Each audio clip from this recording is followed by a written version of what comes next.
Yo, I have a 1996 Honda Accord in here. It's got a torque converter seal that's leaking on it, so I got to take the transmission out. Even though I think this thing's older than my last girlfriend, I think it's worthy for some reason, so I'm going to do a video on it in the dark. I'm going to start by taking off this air intake pipe. There's a Phillips screw on this loose clamp here. Got a pipe here with a clamp on it. Pull that out. 8mm Phillips screws on this air box. And that one snapped. And this one's stuck. Yeah, it's stuck good. What do I do? I guess I'll just leave that on. Hope you got good air filter. I probably don't need to, but I'm gonna take this battery out. See, it's all 10mm.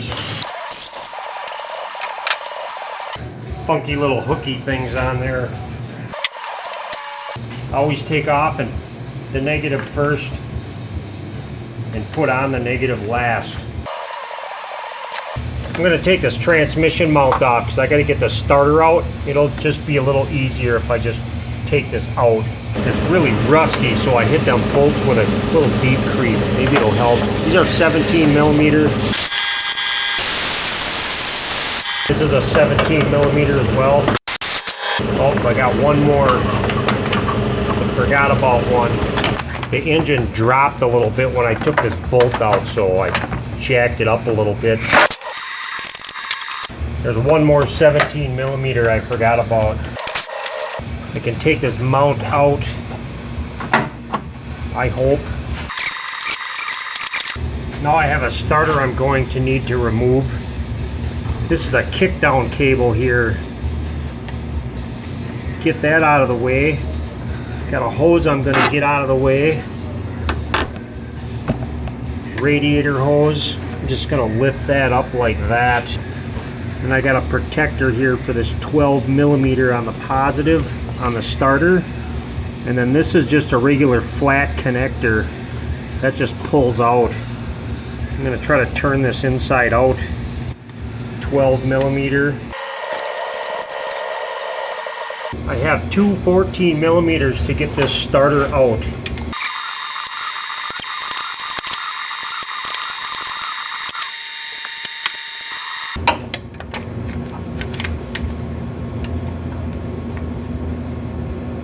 The other one's buried down under there where you won't be able to see it with a camera. And then it all comes out. I have a green connector here I do believe is for the speed sensor. I'm going to unplug that. Oh. There's a 10mm for this positive starter terminal. Right here I got a really long wrench.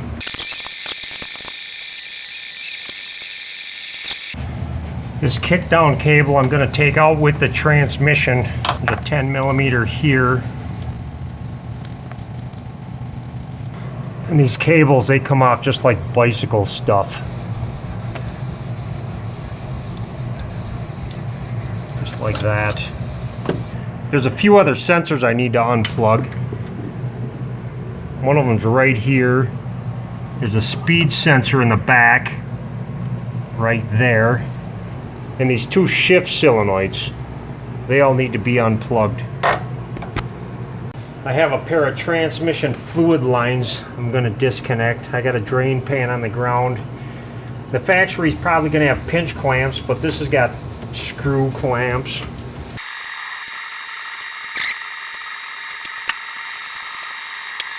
I'm going to get these tires off and get the half shaft out next. These are 19mm. This axle nut's a 36mm. I'm going to get this lower ball joint separated. There's already a rip in the boot, which kind of sucks. Usually they get ripped because somebody used a pickle fork on the thing. I'm not going to do that. Got to get this cotter pin out. 17 millimeter. I suppose I'm going to use a pickle fork on this. I'm going to try to do it in such a way where it doesn't destroy this boot more than it already is, because it's torn. I'm going to just try to stick it up here like this. Hit it with a hammer. Nope. Oh, I got it. Now I can just lift this up and push this shaft through. I can just get in here with a pry bar, give the thing a pop. Now you can probably just leave this half shaft just sitting here like this. I'm going to take it out though. These are 17 millimeters.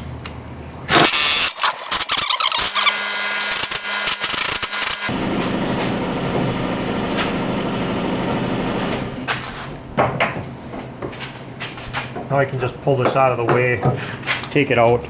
And then you just want to do the same to the other side. This bar on the passenger side that's connected to the lower control arm, that's got to get removed too to get the transmission out. So I got to take these two 17 millimeter bolts out.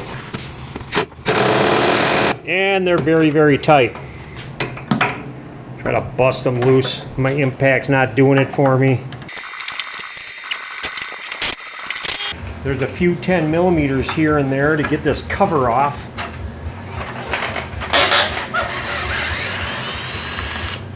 There should have been one up here and it's gone. 17 millimeter here. Suppose it would have been smart to take this nut off first before I unbolted this. But whatever, I can just hold on to it with a MacGyver wrench. I'll just leave the bushing sit up in there. Now that I got the axles out, there's a dust cover with some 10 millimeters on it underneath the thing that I got to take off. Looks like there's 3 bolts for that.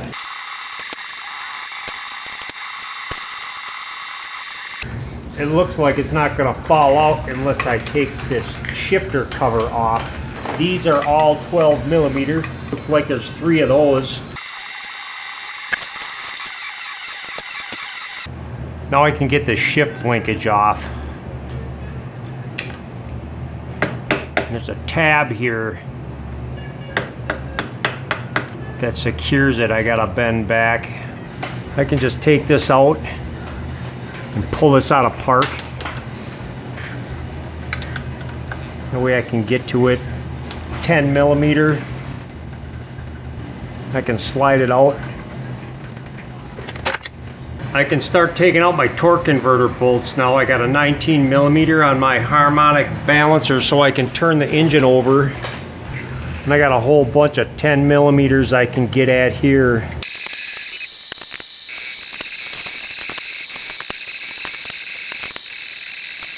And I got them all because I can hold on to this converter and crank over the engine. I'm gonna push it in as far as I can, which isn't much. I'm gonna start taking out the bell housing bolts next. There's one bolt up here. You need to, I need to leave that because this mount is got 3 bolts on it. One of them's on the engine and 2 of them are on the transmission. And if I disconnect, if I unbolt all of these, the engine's gonna drop pretty substantially. So I don't want to do that. So yeah, on the back I'm going to take off these 3 17 millimeters. And when I go putting these back on too, I'm probably going to have to jack up and move the engine around to line the things up. There's another one right up here. And that one is on the bell housing. It's not attached to this mount. Now on the bottom front of the transmission, there's a ground for the battery. That's a 14 millimeter. There's a couple more 17mm bell housing bolts on the front. Oh, I can't get a camera angle on them, but they're in there. There's one on the total bottom and the front. I might be able to get at another one from down here, but I'm pretty sure I can just get at it from the top. I have the transmission supported now. Should only have 3 bell housing bolts to go.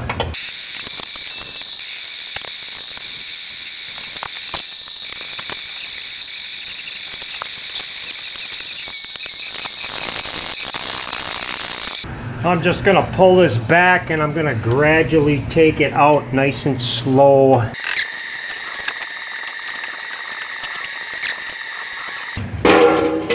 Got the drain pan down. Might make a little mess, I don't know. Take this thing out, see what the seal looks like. It looks like it popped out. What the it moved. I'm gonna put some brake cleaner on a rag and just wipe this surface down and make sure it's free of transmission fluid. And then I'm gonna use a good old crusty, trusty #1 Forma gasket sealant. This is some nasty brown stuff. You don't want to get this on your hands. You don't want to get it on anything unless you don't like it. Might be fun to smear this all over somebody you don't like. It sticks to everything and it doesn't like to come off.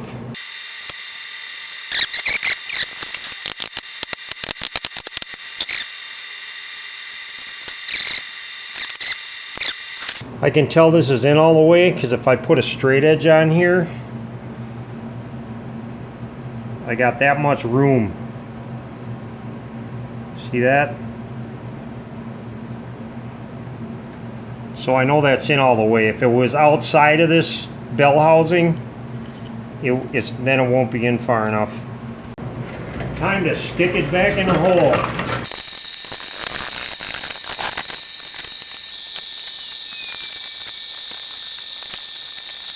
Well, I made that look easy.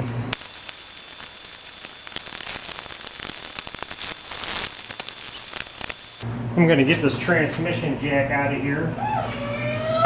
Since I have the bolts on the rear mount unbolted on this engine, I think it's down farther, so I'm gonna put that starter in this mount in next. It'll probably be a little easier for me this way.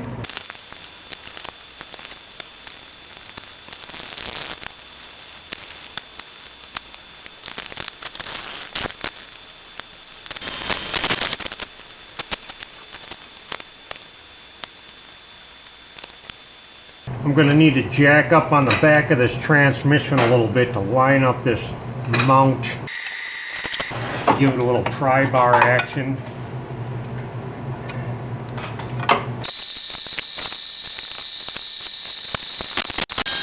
Now if this torque converter does not turn, you f***ed it. And it's not in all the way. And you'll have to do everything all over again and hopefully you didn't wreck anything.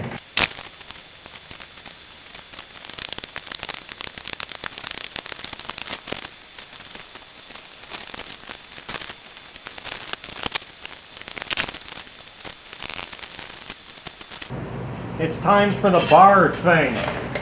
Forgive me if I forgot the name, the real name of the bar thing. Oh, those line up nicely. Not.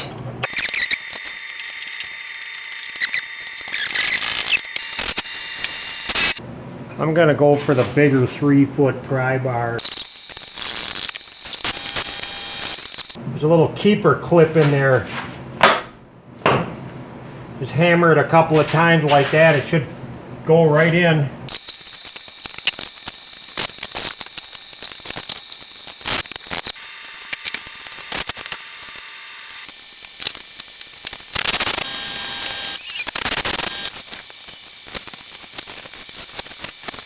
I'm gonna give Dude Man Guy a little extra. Give him a little self-drilling screw action. There. Better than it was yesterday. Now I need to check and fill the transmission fluid. It's supposed to be hot when you do this. Oh, that ground cable looks like hell. And it's probably really low. I'm gonna try to get a funnel down in here. I can kind of cram one in there pretty good. I'm gonna put some of this junk in there. It says on the back of the bottle that it's good for Honda ATF Z1. I'm just gonna go ahead and dump a whole quart in here. If I overfill it, I'll just suck some out. Every time I check a Honda when it's cold or hot though, for some reason the level doesn't change. And they say you want to check it hot, so I guess I will. Alrighty, I drove it for about 5 miles on my lift. Went through all the gears. It's at operating temperature. Heater hoses are nice and hot. And the level's perfect. So, I'm done. Okay, bye.